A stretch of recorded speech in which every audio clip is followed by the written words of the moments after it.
Hey, what's going on, everybody? Let me turn the camera around. I had the wrong angle on it. What's going on, everybody? Hope everybody's having a good Thursday. My name's Tony. Welcome to Ask a Pro Under the Hood, where we're live at Thursday, 3 o'clock, to answer your car questions and automotive topics. So excuse me if I'm all over the place today. We've had a busy afternoon, having some server issues, trying to program the GM computer and a lot of other things, waste oil heaters giving fits with the cold weather. So bear with me this afternoon in case I'm all over the place. But thank you for watching. If you have any car questions, comment them now. At the end, I'll answer them. If you're not watching this live and have a question of topics next week or about tires, which we're going to talk about today, comment. I'll get them right to them. If it's another question and we're not live, I'll answer it live next week. So thanks for watching. And like I said, tires. We've had a lot here in Lexington, a lot of snow and ice. So traction. If you're not sure your tire condition or how much tread is remaining, you probably found out in the last couple of days. So ideally you want to take your car to automotive shop that lets you know what kind of condition they're in. But really it's fairly simple, and I'm going to teach you today a few tricks and tips so you know what condition your tires are in. You always want to know, before you go on a trip. You don't want to be stuck in a situation where like this happens, like a blowout. Tread is just totally gone. Driving down the highway with a trailer full of stuff, all of a sudden flat tire, blowout, you have to pull over. So this is actually my father-in-law's. Luckily enough, his blowout happened at the exit right off the highway. So he was able to come in, didn't get into an accident, didn't cause any damage. So be sure you know the condition of the tires that you're in before getting on the road. It can save you a lot of headaches, a lot of time, maybe even some injuries or accidents. So be sure you know the condition of your tires, and it's pretty easy. What we like to measure tires in is 30 seconds. This is a good rule of thumb. When you get to about 30 seconds, it's time to get rid of the tires and go from there. You still have some tread remaining, but very little, so you're not going to have good traction in the rain, in the snow, and even on the road. So when you get to 30 seconds, that's about the time. Most tires you'll get come with about 30 seconds. So what I like to do is if someone tells me, one of the technicians tells me the customer has 30 seconds, always subtract the 30 seconds and think of 6 and 60%. You have about 60% tread remaining is how I like to do it. You don't have to have one of these fancy tools that gives you the 30 seconds or millimeters. We do because we're a repair shop. Back in the day, you used to be able to use a penny, and when the president's head touches the tread right there, that's about 30 seconds. You really don't even need that anymore. Good rule of thumb, and you'll see on these tires here is, well, this one's not so much, but this one's actually pretty good. You actually have wear bar indicators, and there's the bar. You can see as it runs across the whole entire tire. That is when you need tires. That's at 30 seconds. So you can kind of judge from there. This tool can give you more of a percentage of maybe the life you have left, but you can also look and, if you monitor your tires, filling up with gas, take a look around and kind of look at these wear bars and where you stand on them. And that will give you an indication of when you should be getting tires replaced. Also, while you're doing that and you're looking around the car, if you notice, we have a lot of wear, and actually on this wear bar, we're almost on the wear indicator, and as we go, we have a whole lot more tread. Now, I'm not sure if this tire is the outside or the inside, but either way, we have some kind of alignment issue going on, wearing this tire more than it should. So to keep these tires lasting longer, you want to be sure you inspect for wear, have them properly rotated, and if there is an issue with an alignment or steering suspension component, get it addressed before it wears out of tires. Now we have to replace a tire because we didn't perform perfect rotation and maintenance and keep up with the with the maintenance on the tire. Also, another thing we want to look at is age and the condition other than wear, cracking. Sometimes, and we see this a lot on customers that don't drive their car very often, is they'll actually get dry rotting or cracking in the tire. So we may have tread, but we have splitting of tires where it's about to separate, and of course that would need to be replaced before we wear out. So also look for cracking. some tires are more prone to cracking than others, and also it depends on the environment the tire's in. If the sun's shining on this tire all the time, it can dry it out. If it's exposed to a whole lot of heat or extreme cold for a long period of times, it'll dry out the tire. And if you don't drive it very often, it doesn't get a lot of heat into it, and it'll start cracking the tire. So another thing to keep in mind when inspecting your tires, number one inspection should be the tire pressures. Especially here in Kentucky. I don't know if anyone watches this that's out of state. If so, comment where you're from. You know, that way maybe I can give you some tips from where you're from. But we have wildish swings in temperatures. The other day it was 50, now it's in the teens. I think it's every 10 degrees of temperature, you have almost 1 psi of change in the tire. So if we have a 20 degree swing, it's going to go down about 2 psi. And the stat I read the other day, for if your tire's 8 psi low, that will lose about 9,000 miles off the tire and decrease your gas mileage, I think 4%. So 8 psi is not a lot. It'll probably weaken the sidewall of the tire, but more importantly, it's going to take life off the tire. These are expensive, so want to be sure you're up with it. If you're taking it to a repair shop, make sure they check your tire pressures every time you get in, like we do here. During these swings of temperature, it's not easy anymore going to the gas station and, you know, getting air. You know, not too many places give you free air anymore, but if you're in a pinch, you know, $1 or $2 to get tires checked at the gas station is well worth, you know, $150 tire. Then now all of a sudden we have to replace 2 to make them match. So kind of a couple things to keep in mind. Now, tire, say you've gotten low on your tire and it's time, you know, I want to go around and price some tires. I want to get online. Just like with anything, you can find prices a whole lot cheaper online. I'm going to order tires off the internet, get them drop shipped to my repair shop, but you need to know what tires you need for your vehicle, and that's the size, the load rating, and the speed rating. So I'm going to show you on this tire. I'm going to move the camera around. Maybe this will get a better angle on it.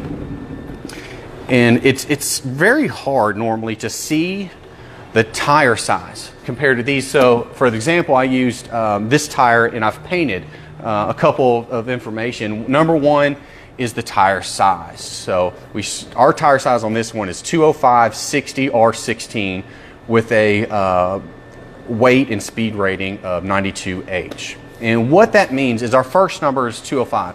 That's the amount of millimeters, the width of the tire. So the tire width in millimeters. Then we have 60, and that's going to refer to the aspect ratio, or basically the sidewall. So 60 is going to be 60% of this sidewall of the millimeters is what's going to be in the sidewall. Of course, the lower the number, the lower profile. Typically when you get a lower profile, you'll have a bigger rim diameter. Then finally, R is the radius of the wheel. So that's going to be our rim diameter. So they make probably a lot of tires in this size, but what's more important is the manufacturer recommends a certain weight and speed rating for that. A car tire is going to be different than a truck, and a truck different than maybe a mid-size SUV or a crossover. So that's the important number. You want to make sure that you're pricing that accordingly. You know, the numbers go from speed ratings. The lower the letter, the higher the speed rating. Normally what we see is a H or a T, and normally that's somewhere around 130 miles an hour is what that tire is rated for. That being said, your car is probably not going to go over that type speed, so why do we have a speed rating higher than what a vehicle can go? And the reason for that is this tire is going to be in all different kind of conditions, different types of environments, different types of temperatures, different types of loads, different types of steering systems in all different kind of cars. So they've regulated this number to help so a car can actually perform great, a tire, in all those conditions. So that's why when we see a car that has, maybe you see 2 speed ratings, and this tire that has a different speed rating, not made for the tire, maybe save you $10 cheaper a tire, but you want to go with the one designed for the manufacturer.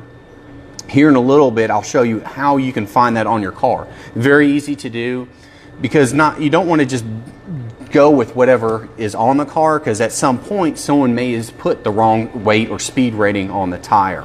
So I'll show you Very easy to check. And also tire pressure, how to check that. How is your car different from other cars? That's actually printed on your vehicle. So I'll show you here in a little bit. Couple numbers, and that's going to be our DOT numbers. And you're going to have two, one on each side. This one, as you can see, is not as long. The important one is the longer one. So we have this distinguishing the brand, the make, the model, and here's the important number. So you don't know how old your tires are, or you're getting ready to buy a set of tires. You want to make sure, you know, you're buying a tire that's been manufactured pretty recently. You don't want to buy someone's tires that are maybe 2 or 3 years old. So that's where this number comes in, the very last 4-digit number. What that means is 23 is week 23 of 2016 is when this tire was actually made.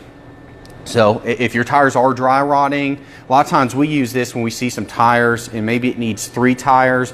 Does it need 4? We'll kind of look at this number and that'll help the customer understand, well, maybe we need this other tire because it's dry rotting and it's 12 years old. So that's an important number. And like I said, when you're getting ready to purchase a tire, you know, ask them. If it's not here at our shop, can I see the tire? And let me see the DOT. Make sure you're buying, you know, new tires and not tires that have been, you know, sitting on a shelf for a while. If this tire is sitting on a shelf for a long time, new in this position, it's going to create a flat spot. So if it's been on a shelf for 3 years, you know, you put that tire on, you may have some noises or some vibrations when driving down the road. So these numbers are not always the easiest to see when driving down the road. And let me show you. So we have a vehicle, this Jeep, I was going to show it on this Jeep, but it's actually pretty difficult. Some of the newer cars, it's so much easier to read the stickers. So driver's door, we're going to open it up and we're going to have a sticker. And here on this sticker is going to be all of our tire information sheets. So we have our, oh, it doesn't like me rotating it, so I'm trying to do it different. We have our tire size. So this is a 215 60/16. So there we go. Now we know exactly what size we need, and also how much pressure do we put in it. It's going to be 30 psi front and rear. Occasionally, and you see cold, so it wants you to inflate it to that when it's cold. So 30 psi. Occasionally, what you'll see is I lost my train of thought on that one. Like I said, I apologize. I'm all over the place this afternoon. So be sure you're putting the right tires on the vehicle with the right speed rating. Another thing is maintenance wise, are you actually getting tires repaired properly? Say we have, I think this one has a nail, and I brought one with a nail. So we have a screw in the tire. There's a couple ways you can actually get this tire repaired. One is, and this is what I don't recommend, but say you're in a pinch, the rope plugs. So it's a little piece of rope, you pull it out, you ream the hole out, then you put one of the plugs to the tool and you patch it. It will hold air. It's not the best patch plug. What we use is actually from the inside out. We'll actually remove the screw, and at that point we'll ream it out with the air tool. Then we'll put this new plug in it, put some sealer on the back side of it, then we'll put it back on the wheel, and that's the best way, the safest way to repair a tire. As far as repairing the tires, you can't plug a tire that's an inch from the sidewall. So say we had a screw right about here, it can't be repaired because it's going to affect the structure of the tire. And if you try to, it may damage it. Driving down the road could have a blowout. So as long as it's in between the grooves, right about there, it should be fine as far as repair. If you're in a pinch or traveling and you have a rope plug, that's fine to use, but when you get back in town, take it to a shop and have it repaired quickly. So, and if anyone has any questions, I'll answer them here in just a second.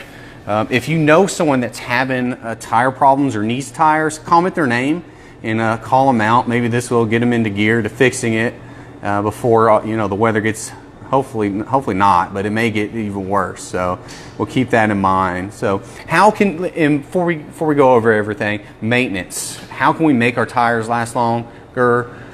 Tire pressures, rotations, alignments, having the steering suspension tested. When you're having your tires rotated, make sure they're looking for wear, odd wear, and you get what you pay for. You don't have to buy the most expensive tire, but if you're buying a really, really cheap $40 or $50 tire, it probably will not last you. If you're just trying to get a tire to get by for a while, that's okay, but don't expect it to last 40 to 50 or 60,000 mile tires. They have some tires that are going about 70. Depending on how well you keep up, you don't always get that full mileage. My truck, I had to put 65,000 mile tires on it. I think I'll probably get 60 out of it. I'm pretty close to it right now. So if anyone has any questions, I'll read through here a couple of them. I've had the camera face the other way.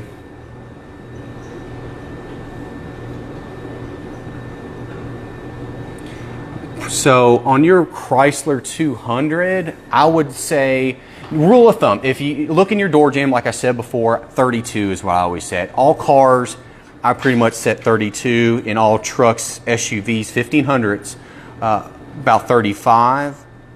And some of the big 2500 trucks and bigger, they sometimes run up to 40s or 50s. But be sure, if you have a thicker ply tire for load and hauling, and it's able to hold that extra PSI, that someone has installed the correct tires. We've seen that a lot where the door jamb says use 50 PSI because it's a heavier truck for loading, hauling stuff around, and you get to the tire and they just put a regular light truck tire on it that's only rated for maybe 35 PSI. So be sure you check that. But I think on a Chrysler 200, 32 PSI is perfect for it.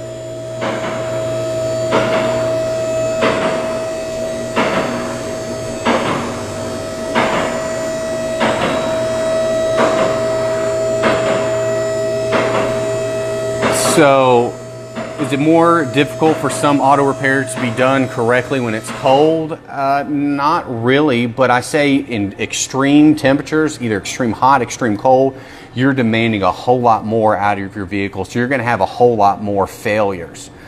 What we always see, the good transition is when we get that first snap of cold, because your car's been operating such hot temperatures, now it's shocked. So everything that's been struggling and barely hanging on is now failed because now the oil's thicker. Now we're demanding more stuff out of the battery, the alternators. Underneath, one thing I would consider doing, especially after weather we're having here, they're putting a lot of salt down. Once things dry out, take your car through the car wash and have an undercarriage wash. We want to get all that rust out. We see a lot of more cars rusting because they're lasting longer than what they used to. Cars are made better, but we're putting a lot of brine, we're putting a lot of salt down on the roads, and it's rusting brake lines. So be sure that you hose all that off. If you want to do it yourself, or even easier, pay $6 or $10, go to the car wash. You don't have to worry about getting it outside. Just ask for the undercarriage, and that will make your car last so much longer. So thanks, Heather, for the comment. And Kelly stepping up. Yeah, Kelly knows her pressures. 32 PSI is great. Look on the door jamb. So Kelly knows a lot. Kelly works up front with me. So if you do have car problems or questions, Kelly's been doing this for a whole lot longer than I have. She'll be more than happy to help you out.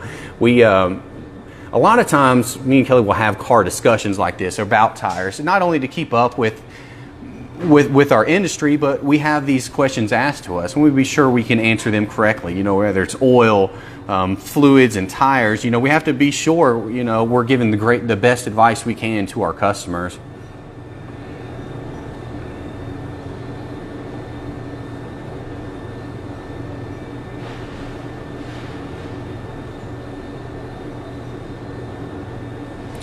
So what I typically don't alter my tire pressure depending on conditions. Now there's extremes, I guess. So I had Jeep, we went off-road, we would always lower our tire pressure. And the reason why, if the tire itself is lower on pressure, it's going to, the surface area is going to increase, it's going to be flatter.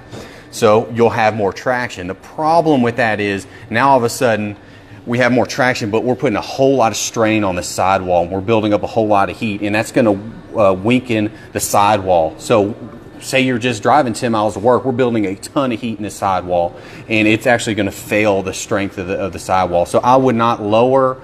Occasionally, and I do this on my truck. So my truck's rated for 35 PSI. I run 38, and the reason is when I put new tires on it, I noticed I was getting a little too much wear on the inside, or on the outside than the inside. So I adjusted my tire pressure, so all of a sudden it's bulging out a little bit more, just so I can get more even wear. So, but we're talking, you know, 3 or 4 psi, but it's really good to, if you do put a set of tires on that, know what pressure you have in it and maybe adjust accordingly, or have that shop say, hey, I've been running 32 psi.